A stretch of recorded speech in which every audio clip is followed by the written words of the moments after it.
मुख्य समाचार today breaking news India news headline updates की कई सारी महत्वपूर्ण और काम की खबरें हैं। ध्यान से पूरे वीडियो के साथ आखिर तक जरूर बने रहिएगा। तो चलिए जान लेते हैं पहली बड़ी खबर क्या निकल कर आ रही है।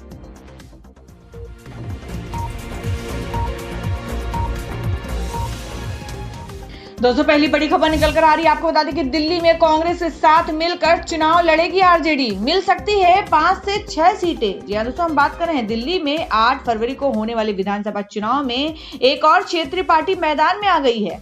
आपको बता दें कि बिहार में कांग्रेस की सहयोगी राष्ट्रीय जनता दल ने दिल्ली में कांग्रेस के साथ मिलकर चुनाव लड़ने का ऐलान कर दिया है और पार्टी प्रवक्ता और राज्यसभा सांसद मनोज झा ने कहा है कि दिल्ली के कई हिस्सों में हम पर दबाव बनाया जा रहा था कि हम दिल्ली विधानसभा चुनाव लड़ें और बताया जा रहा है कि राजद दिल्ली में 5 से 6 सीटों पर चुनाव लड़ सकती है। और दोस्तों में अगली खबर में आपको बता दें कि उद्धव के मंत्री का देवेंद्र फडणवीस पर पलटवार। सीएम रहते अंडरवर्ल्ड डॉन से मिलने का दावा। जी हां दोस्तों, आपको बता दें कि शिवसेना नेता ने पूर्व प्रधानमंत्री इंदिरा गांधी के अंडरवर्ल्ड डॉन करीम लाला से मुलाकातों का दावा करके भले ही अपना बयान वापस ले लिया हो, लेकिन इस पर उठा सियासी तूफान थमने का नाम नहीं ले रहा है। और आपको बता दें कि इस मसले को लेकर महाराष्ट्र की राजनीति बहुत ही ज्यादा गर्म हो चुकी है और वार पलटवार का सिलसिला जारी है। राउत के बयान को लेकर पहले पूर्व सीएम देवेंद्र फडणवीस ने कांग्रेस को घेरने की कोशिश की, तो फिर कांग्रेस ने उन पर पलटवार की कोशिश की। आखिरकार फडणवीस ने एक बार फिर से उन पर जवाबी हमला बोल दिया। दोस्तों अगली खबर निकल कर आ रही है। आपको बता दें कि हाजी मस्तान के बेटे ने बोला कि करीम लाला से मिली थी इंदिरा गांधी, बाल ठाकरे मेरे पापा के दोस्त थे। जी हां दोस्तों, हम बात कर रहे हैं मुंबई के डॉन रहे हाजी मस्तान के गोद लिए बेटे सुंदर शेखर ने कहा कि पूर्व पीएम इंदिरा गांधी ने करीम लाला से मुलाकात की थी। उन्होंने कहा कि इंदिरा गांधी ही नहीं, कई बड़े नेता करीम लाला से मिलते जुलते थे और उनके यहाँ आते भी थे। और शिवसेना नेता संजय राउत के करीम लाला और इंदिरा गांधी के बीच मुलाकात को लेकर दिए बयान पर शेखर ने कहा कि उन्होंने कुछ गलत नहीं कहा है। सुंदर शेखर ने यह भी कहा कि मेरे पापा हाजी मस्तान एक बिजनेसमैन थे और शिवसेना के संस्थापक बाल ठाकरे उनके अच्छे दोस्त थे। और संजय राउत ने इंटरव्यू में कहा कि आज अंडरवर्ल्ड कमजोर है, लेकिन हमने अंडरवर्ल्ड का वो समय देखा है जब हाजी मस्तान मंत्रालय पहुंचाता था तो लोग उसके स्वागत में बाहर आकर खड़े हो जाते थे। और वही खबर निकल कर आ रही कि केरल टूरिज्म ने शेयर की बीफ डिश की रेसिपी।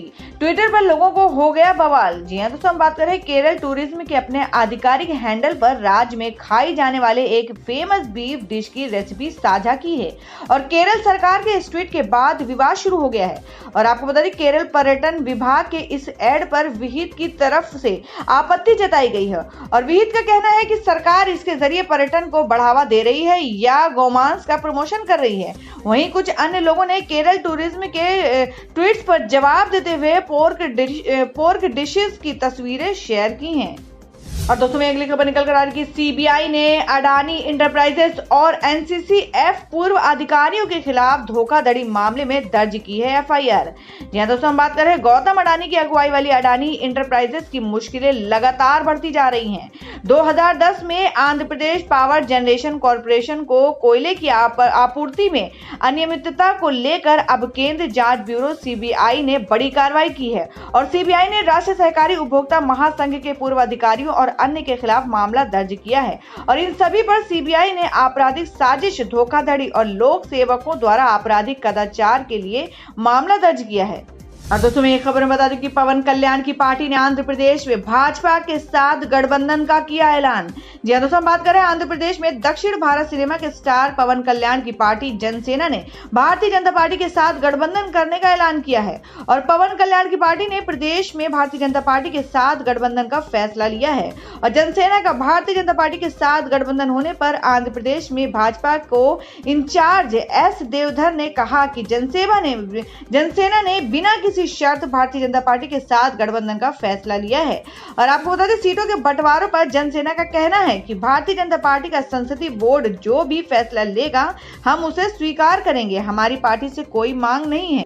और दोस्तों में अगली खबर में आपको बता दें कि सावधान इंडिया से निकाले गए एक्टर सुशांत सिंह अब सदगुरु जग्गी वासुदेव पर भड़के। जी हां दोस्तों, आपको बता दें कि सावधान इंडिया शो में काम कर चुके अभिनेता सुशांत सिंह अपने बयान को लेकर एक बार फिर सुर्खियों में आ गए हैं। इस बार वे ईशा फाउंडेशन के अध्यक्ष और आध्यात्मिक गुरु सदगुरु जग्गी वासुदेव पर भड़के हैं। और आपको बता दें सुशांत ने जग्गी वासुदेव को लेकर सोशल मीडिया पर नाराजगी जाहिर की है। उन्होंने एक ट्वीट में उनके योग कार्यक्रम की निंदा करते हुए उसे अपने जीवन का सबसे बुरा अनुभव बताया है। और आपको बता दें दरअसल हुआ ये कि सदगुरु ने अपने योग कार्यक्रम का प्रचार करने के लिए एक ट्वीट किया था, जिसमें उन्होंने एक वीडियो भी शेयर किया है। और इस वीडियो में सुशांत सिंह भी नजर आ रहे हैं। और सुशांत ने इसी वीडियो पर आपत्ति जाहिर करते हुए जग्गी वासुदेव पर निशाना साधा है।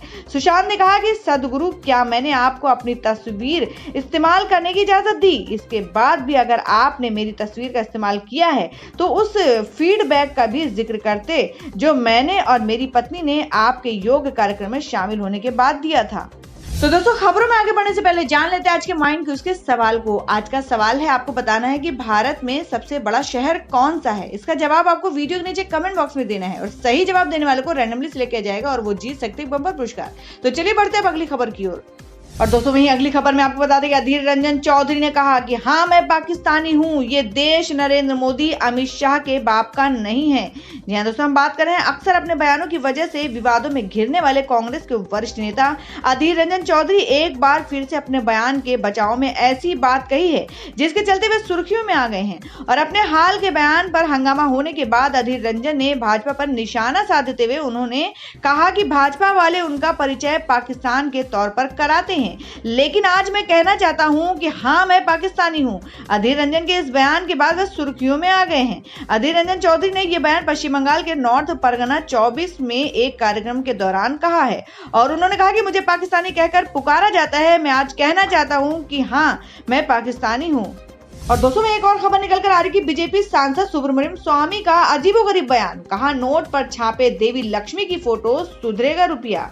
जी हां दोस्तों, हम बात कर रहे हैं भारतीय जनता पार्टी के राज्यसभा सांसद सुब्रमण्यम स्वामी अपने बयानों और विचारों की वजह से अक्सर चर्चा में रहते हैं। और इस बार सुब्रमण्यम स्वामी ने सरकार को बैंक नोट पर देवी लक्ष्मी की फोटो छापने की वकालत की है। उन्होंने कहा कि नोट पर लक्ष्मी जी की फोटो छापने से रुपए में सुधार होगा।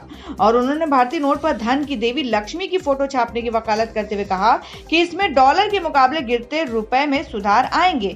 और मध्य प्रदेश में एक कार्यक्रम के दौरान उन्होंने कहा कि वो भारतीय नोट में धन की देवी लक्ष्मी की तस्वीर छापने के पक्ष में है। और दोस्तों मैं आपको बता दें कि जो कि सबके लिए बड़ी राहत है, बिना फास्ट टैग लगी गाड़ियों से नहीं वसूला जाएगा डबल टैक्स। 30 दिनों के लिए मिली है राहत। जी हाँ दोस्तों, हम बात करें 15 जनवरी से टोल प्लाजा से गुजरने वाली गाड़ियों के लिए फास्टैग अनिवार्य किया गया था, लेकिन सरकार ने इसमें अस्थायी राहत दी है। सरकार की इस राहत के बाद बिना फास्टैग लगी गाड़ियों को अगले 30 दिनों तक टोल प्लाजा से गुजरने पर दोगुना टैक्स नहीं देना पड़ेगा। और सरकार ने 65 टोल प्लाजा पर फास्टैग के नियमों में अस्थायी ढील दी है। तो दोस्तों खबरों में आगे बढ़ने से पहले एक बार फिर से आपको याद दिलाते कि अगर आपने अभी तक हमारे वीडियो को लाइक नहीं किया तो जल्दी से वीडियो को लाइक कर दें, क्योंकि आपका एक लाइक, जैसा कि मैंने कहा, हमारे लिए बहुत ही ज्यादा महत्वपूर्ण होता है। और अगर आप हमारे चैनल पर नए, अब तक आपने हमारे चैनल को सब्सक्राइब नहीं किया तो रेड बटन दबाकर चैनल को जरूर सब्सक्राइब कर ले और बेल के बटन को भी जरूर हिट कर दे। तो बढ़ते हैं अगली खबर की ओर। और दोस्तों मैं आपको बता दें कि अर्थव्यवस्था के लिए एक और बुरी खबर, लगातार 5वें महीने घटा एक्सपोर्ट। जी हाँ दोस्तों, हम बात कर रहे हैं भारतीय अर्थव्यवस्था के लिए एक और बुरी खबर आई है। दिसंबर 2019 में भारत के निर्यात में लगातार 5वें महीने गिरावट दर्ज की गई है। वाणिज्य और उद्योग मंत्रालय की ओर से जारी किए गए आंकड़ों के अनुसार भारत और निर्यात साल आधार पर दिसंबर में 1.8% की गिरावट के साथ 27.36 अरब डॉलर का रह गया है। और दिसंबर 2018 में देश का निर्यात 27.86 अरब डॉलर का रहा था। यानी दिसंबर 2018 के मुकाबले दिसंबर 2019 में भारत के निर्यात में 50 करोड़ की गिरावट दर्ज की गई है। और बता दें कि दिसंबर में जिन चीजों की शिपमेंट घटने से निर्यात कम हुआ उनमें प्लास्टिक, रत्न और आभूषण, चमड़े के उत्पाद और केमिकल शामिल हैं। और वहीं एक और खबर निकल कर आ रही है कि भाजपा को राह दिखाने को स्वयंसेवक संभालेगा विधानसभा चुनाव की कमान। जी हाँ दोस्तों, हम बात करें विधानसभा चुनाव में भाजपा कार्यकर्ताओं के साथ ही अब राष्ट्रीय स्वयंसेवक संघ के स्वयंसेवक भी मैदान में उतरेंगे।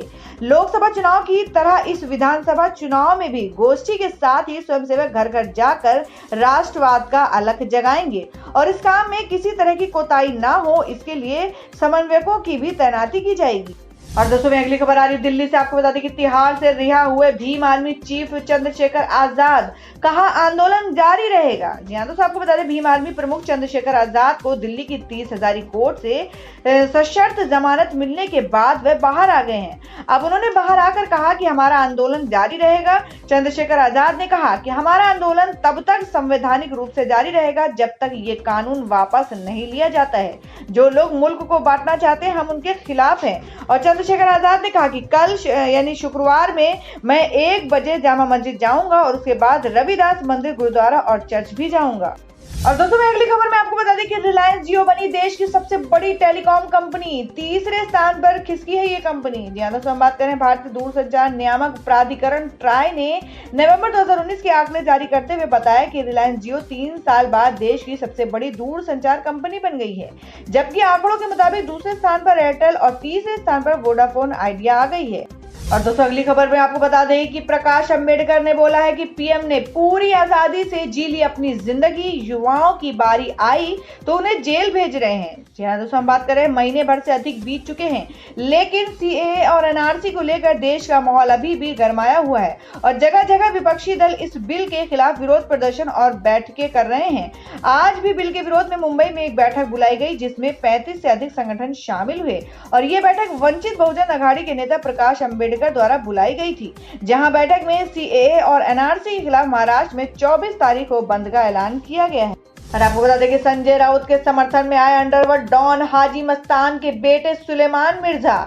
हम बात कर रहे हैं शिवसेना के राज्यसभा सांसद संजय राउत में ये बोलकर हड़कंप मचा दिया कि पूर्व प्रधानमंत्री इंदिरा गांधी मुंबई के अंडरवर्ल्ड डॉन करीम लाला से मिलती थी। अंडरवर्ल्ड डॉन हाजी मस्तान उर्फ सुल्तान मिर्जा के मानस पुत्र बेटा सुंदर शेखर उर्फ सुलेमान मिर्जा ने संजय राउत के बयान का समर्थन किया और कहा कि संजय राउत ने जो बोला अच्छा बोला और सही बोला। मुंबई के पहले अंडरवर्ल्ड डॉन हाजी मस्तान के बेटे सुंदर शेखर उर्फ सुलेमान मिर्जा का कहना है कि हाजी मस्तान करीम लाला पक्के कांग्रेसी थे और मुंबई में आयोजित कार्यक्रमों के दौरान इंदिरा गांधी इनसे मिलने आती थी। इंदिरा गांधी और अंडरवर्ल्ड डॉन के बीच बड़े होटल में भी मुलाकात होती थी और ये दावा भी सुंदर शेखर ने किया है और उस दौर के कई एक्टर भी करीम लाला और हाजी मस्तान से मिलने आते थे। और दोस्तों मैं अगली खबर में आपको बता दें जिसमें गुलाम नबी आजाद ने कहा कि जम्मू कश्मीर का जितना नुकसान पिछले 6 महीने में हुआ उतना 70 सालों में नहीं हुआ। जी हाँ दोस्तों, हम बात कर रहे हैं कांग्रेस के वरिष्ठ नेता गुलाम नबी आजाद ने केंद्र सरकार पर तीखा हमला करते हुए कहा है कि जम्मू कश्मीर का पिछले 70 सालों में उतना नुकसान हुआ जितना मौजूदा सरकार ने पिछले 6 महीनों में किया है। उन्होंने जम्मू कश्मीर पुलिस के निलंबित डीएसपी देविंदर सिंह के मामले में पारदर्शी जांच की भी मांग की है। और आपको बता दें जम्मू कश्मीर के मौजूदा राजनीतिक हालातों और सुरक्षा की परिदृश्य का जायजा लेने राज्यसभा में कांग्रेस के नेता गुलाम नबी आजाद और पार्टी की जम्मू कश्मीर की प्रभारी अंबिका सोनी गुरुवार को 2 दिनों के लिए जम्मू पहुंची। और दोस्तों में अगली खबर में आ रहा है बिहार से। आपको बता दें कि अमित शाह ने बिहार में अटकलों का किया अंत, कहा नीतीश ही होंगे सीएम। हम बात करें अमित शाह ने गुरुवार को बिहार के वैशाली में एक विशाल जनसभा को संबोधित किया और इस दौरान केंद्रीय गृह मंत्री ने नागरिकता संशोधन कानून को बिहार की जनता का अपार समर्थन मिलने पर उन्हें धन्यवाद दिया और इस रैली में उन्होंने इस तमाम अटकलों को भी खारिज कर दिया जिनके तहत बताया जा रहा था कि बिहार एनडीए में खटपट चल रही है। अमित शाह ने इन अटकलों का खंडन करते हुए कहा कि बिहार में नीतीश कुमार के नेतृत्व में ही चुनाव लड़ा जाएगा। अगली खबर में आपको बता दें बीजेपी ने पानी की तरह बहाया पैसा। लोकसभा और 4 विधानसभा चुनाव में 1200 करोड़ से ज्यादा खर्च। दोस्तों हम बात करें भारतीय जनता पार्टी ने अपने चुनावी खर्च की डिटेल्स आयोग को सौंप दी है। इसके अनुसार 2019 में हुए लोकसभा और 4 विधानसभा के चुनाव में पार्टी ने 1200 करोड़ रुपए से ज्यादा खर्च किए हैं और 2014 के आम चुनाव में पार्टी ने 714 करोड़ रुपए खर्च किए थे और इस बार उसमें 77% का इजाफा देखने को मिला है। और कांग्रेस ने 2019 आम चुनाव पर 820 करोड़ रुपए खर्च किए थे, वहीं 2014 में पार्टी ने 516 करोड़ रुपए खर्च किए थे। और दोस्तों में अब खबर आ रही है अगली मौसम को लेकर। आपको बता दें कि कम नहीं हो रही है दिल्ली की सर्दी, बारिश शीतलहर से परेशान है लोग और आज यहाँ भी बरसेगा बादल।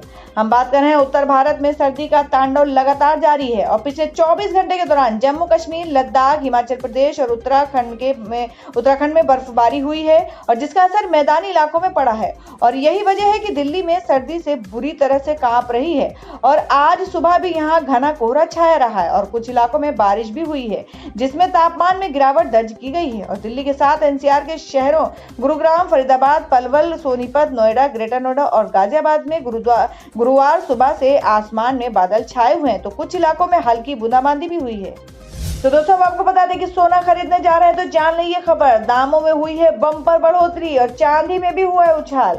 हम बात कर रहे हैं भारत में शादियों का सीजन चल रहा है और ऐसे में अगर आप सोना खरीदने की सोच रहे हैं तो ये खबर आपके ही लिए है।